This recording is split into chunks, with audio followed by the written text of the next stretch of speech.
Bismillahirrahmanirrahim. Assalamualaikum warahmatullahi wabarakatuh. Perkenalkan, nama saya Wahdania, NPM 2020-1003, asal kampus Kiai Mujahidin Toli-Toli, program studi manajemen. Baiklah, pada kesempatan kali ini saya akan membuat video pembahasan mengenai sistem perekonomian yang ada di Indonesia. Adapun 5 pokok bahasan yang akan saya bahas. Yang pertama adalah pengertian sistem ekonomi, yang kedua macam-macam sistem ekonomi, yang ketiga tahap-tahap pertumbuhan ekonomi, yang keempat perubahan struktur ekonomi di Indonesia, dan yang kelima adalah strategi pembangunan ekonomi di daerah. Baiklah, langsung saja kita masuk ke pokok bahasan. Yang pertama adalah pengertian sistem ekonomi. Sistem berasal dari bahasa Latin dan bahasa Yunani adalah suatu kesatuan yang terdiri atas komponen atau elemen yang dihubungkan bersama untuk memudahkan aliran informasi, materi, atau energi untuk mencapai suatu tujuan. Menurut Suptari, sistem adalah suatu kumpulan atau himpunan dari suatu unsur, komponen, atau variabel yang terorganisasi, saling berinteraksi, saling tergantung satu sama lain, dan terpadu. Kemudian, sistem ekonomi adalah perangkat yang digunakan suatu negara untuk mengelola faktor ekonomi dan mengalokasikan sumber daya yang dimilikinya melalui unit-unit dan lembaga-lembaga ekonomi guna menghindari kekacauan di bidang ekonomi. Kemudian yang kedua adalah macam-macam sistem ekonomi. Yang pertama adalah sistem ekonomi tradisional, di mana aktivitas ekonomi pada sistem ini berhubungan erat dengan tradisi dan kebudayaan. Sistem ini identik diterapkan di masyarakat pedesaan dengan hasil ekonomi berupa pertanian. Yang kedua adalah sistem ekonomi komando.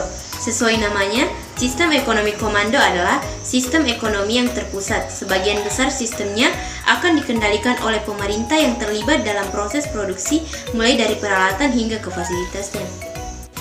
Yang ketiga adalah sistem ekonomi liberal. Dikutip dari kompas.com, sistem ekonomi liberal adalah suatu sistem di mana negara memberi kebebasan kepada setiap orang untuk mengadakan kegiatan ekonomi. Yang keempat adalah sistem ekonomi campuran.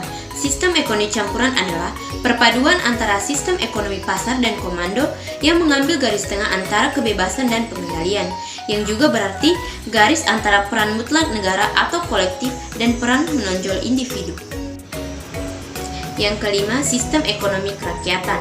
Sistem ekonomi kerakyatan adalah sistem yang bertujuan mendorong pertumbuhan ekonomi, pertama-tama secara mikro atau per kepala keluarga hingga masuk ke skala nasional. Apabila kondisi perekonomian masyarakat per kepala naik secara merata, maka otomatis kualitas ekonomi secara nasional juga akan meningkat. Sistem ekonomi yang digunakan di Indonesia berdasar atas demokrasi ekonomi, artinya produksi dikerjakan oleh semua masyarakat dan untuk semua di bawah pimpinan kepemilikan anggota masyarakat. Kemudian yang ketiga, tahap-tahap pertumbuhan ekonomi.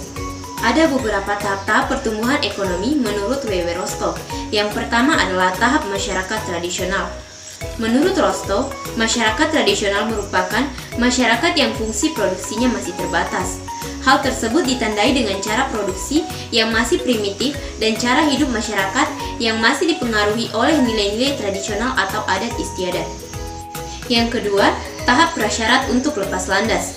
Tahap ini merupakan tahap transisi di mana masyarakat mulai untuk mempersiapkan diri agar mencapai pertumbuhan ekonomi dengan menggunakan kekuatan sendiri. Satu hal yang perlu diingat yaitu pertumbuhan ekonomi hanya akan tercapai apabila diikuti oleh perubahan-perubahan lain dalam masyarakat. Perubahan-perubahan tersebut berupa kemampuan masyarakat untuk menggunakan ilmu pengetahuan modern dan membuat penemuan-penemuan baru yang bisa digunakan untuk menurunkan biaya produksi. Yang ketiga, tahap tinggal landas. Pada tahap ini pertumbuhan ekonomi mulai terjadi. Sebuah pertumbuhan ekonomi harus terlihat dengan adanya suatu perubahan drastis dalam masyarakat. Contohnya adalah adanya resolusi politik, terciptanya kemajuan yang pesat dalam inovasi, serta terbukanya pasar-pasar baru. Yang keempat, tahap kedewasaan. Tahap kedewasaan adalah tahap di mana masyarakat sudah secara efektif menggunakan berbagai teknologi modern pada hampir seluruh sektor kegiatan produksi. Yang kelima, tahap konsumsi tinggi. Tahap konsumsi tinggi merupakan tahap terakhir dari teori pertumbuhan ekonomi W.W. Rostow. Pada tahap ini, masyarakat telah berkembang secara mandiri. Selain itu, masyarakat juga mulai menekankan pada masalah-masalah yang berhubungan dengan konsumsi kesejahteraan, bukan lagi masalah produksi. Keempat, perubahan struktur ekonomi Indonesia. Indonesia pada tahun 1950 sampai 2015 mengalami proses perubahan struktur ekonomi secara nyata dari negara agraris yang mengandalkan pertumbuhan ekonomi berbasis sektor pertanian hingga tahun 1970-an. Sejak tahun 1980-an, berkembang menjadi negara yang mulai mengandalkan diri dari sektor industri dan sektor-sektor lain. Selain sektor pertanian, sejak Indonesia merdeka sampai tahun 1985, sektor pertanian masih memberikan kontribusi yang tertinggi terhadap PDB dibandingkan dengan sektor lainnya. Dan pemberi kontribusi yang kedua adalah sektor pertambangan. Namun sejak tahun 1995, kontribusi yang tinggi dari sektor pertanian dan sektor pertambangan mulai digantikan oleh sektor industri pengolahan dan sektor perdagangan hotel dan restoran. Meskipun sampai dengan tahun 2010, kontribusi sektor industri dan pengolahan terus meningkat sejak tahun 1985. Namun setelahnya, terlihat bahwa kontribusi sektor industri dan pengolahan cenderung menurun, dan penurunan kontribusinya diisi oleh kontribusi sektor keuangan dan sektor jasa. Sedangkan kontribusi sektor perdagangan hotel dan restoran cenderung stagnan. Stagnan yang artinya adalah dalam keadaan terhenti. Masuk ke pokok bahasan yang kelima, yaitu adalah strategi pembangunan ekonomi daerah. Menurut Lincoln Arshad, secara garis besar menggambarkan strategi pembangunan ekonomi daerah yang dapat dikelompokkan menjadi 4, yaitu yang pertama, strategi pengembangan fisik. Strategi pengembangan fisik adalah untuk menciptakan identitas masyarakat dan memperbaiki daya tarik pusat kota dalam upaya memperbaiki dunia usaha daerah. Yang kedua adalah strategi pengembangan dunia usaha. Strategi pengembangan dunia usaha merupakan komponen penting dalam pembangunan ekonomi daerah, karena daya tarik kreativitas atau daya tahan kegiatan ekonomi dunia usaha merupakan cara untuk menciptakan perekonomian daerah yang sehat. Yang ketiga, strategi pengembangan sumber daya manusia. Strategi pengembangan sumber daya manusia merupakan aspek yang paling penting dalam pembangunan ekonomi. Oleh karena itu, pembangunan ekonomi tanpa dibarengi dengan peningkatan kualitas dan keterampilan sumber daya manusia adalah suatu keniscayaan. Kemudian yang keempat, strategi pengembangan masyarakat.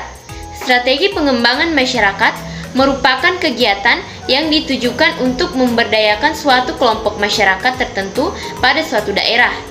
Kegiatan-kegiatan ini berkembang biak di Indonesia belakangan ini karena ternyata kebijakan umum ekonomi yang tidak mampu memberikan manfaat bagi kelompok-kelompok masyarakat tertentu. Meskipun strategi sudah dilakukan, tetapi tetap saja di beberapa daerah pembangunan ekonomi tidak merata yang disebabkan oleh: yang pertama, wilayah yang terpencil dan terbelakang. Yang kedua, rendahnya penyerapan informasi. Yang ketiga, korupsi terhadap anggaran pembangunan. Yang keempat, kurangnya keterkaitan atau peranan pemerintah dengan masyarakat. Yang kelima, sumber daya manusia yang kurang berkualitas. Baiklah, itulah tadi video pembahasan mengenai sistem perekonomian di Indonesia. Semoga apa yang saya sampaikan dapat berguna bagi kalian semua, khususnya diri saya pribadi. Apabila ada kesalahan dan kekurangan, mohon dimaafkan. Sekian dari saya, wabillahi taufiq wal hidayah. Wassalamualaikum warahmatullahi wabarakatuh.